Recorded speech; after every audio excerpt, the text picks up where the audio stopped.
之前同大家分享過咧，就幫個客人咧買咗一間 Burnaby 嘅multiplex 啊，一個地拆咗之後，即係一間屋拆咗之後就變成4間屋咁樣啦，獨立屋嚟嘅全部都。咁今日咧就嚟到呢一度咧，就係睇睇咧究竟起成點啊，同埋個進度如何啦。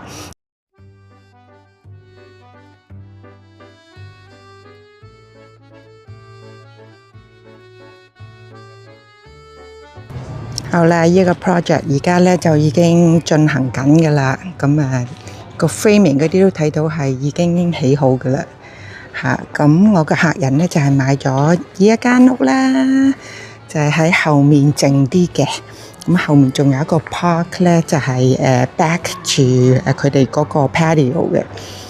咁而家咧就未起好啦，當然咁，但係咧就好快咧即將會完成㗎啦。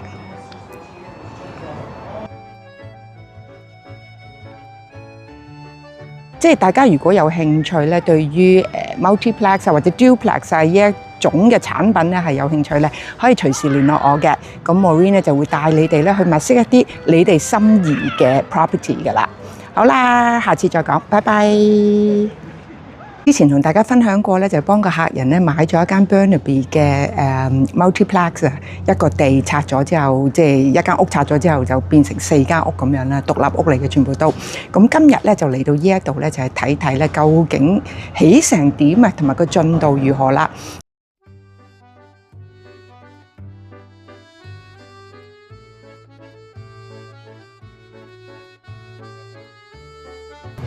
好啦，呢個 project 而家咧就已經進行緊㗎啦。咁個 framing 嗰啲都睇到係已經起好㗎啦。咁我個客人咧就係買咗呢一間屋啦，就係喺後面靜啲嘅。咁後面仲有一個 park 咧，就係back 住佢哋嗰個 patio 嘅。咁而家咧就未起好啦，當然咁，但係咧就好快咧即將會完成㗎啦。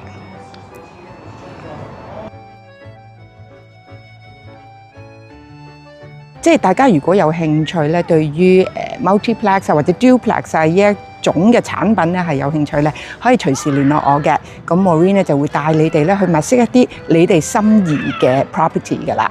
好啦，下次再講，拜拜。